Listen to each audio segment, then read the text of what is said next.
इंदापूरमध्ये दाखल झाल्यानंतर फडणवीस थेट राष्ट्रवादी काँग्रेसचे प्रवीण माने यांच्या निवासस्थानी गेले। प्रवीण माने हे सोनई उद्योग समूहाचे प्रमुख दशरथ माने यांचे पुत्र आहेत। विशेष म्हणजे माने कुटुंब शरद पवार घराण्याचं निकटवर्तीय मानलं जातं। तर प्रवीण माने यांनी राष्ट्रवादीतल्या दुफळीनंतर काही काळ सुप्रिया सुळेंचा प्रचारही केला होता।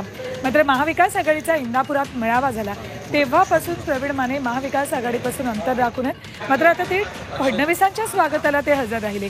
तसंच फडणवीसही त्यांच्या घरी गेल्यानं उलटसुलट चर्चांना उधाण आले। दरम्यान माने ही शरद पवारांचे निकटवर्ती असून त्यांच्यावर दबाव टाकण्याचा प्रयत्न सुरू असल्याचा दावा जयंत पाटलांनी केला।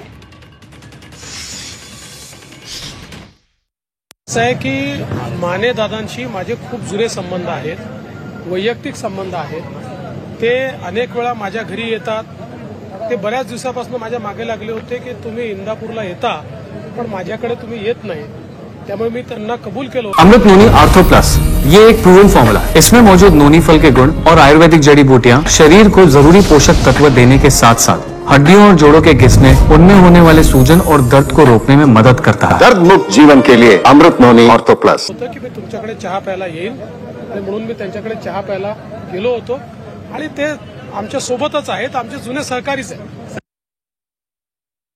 माने कुटुंबीय पवार साहेबांचे कट्टर समर्थक कायम राहिलेले आहेत आणि त्यांना कधीही विचारलं तरी 200% माझी खात्री आहे की ते पवार साहेबच म्हणतील।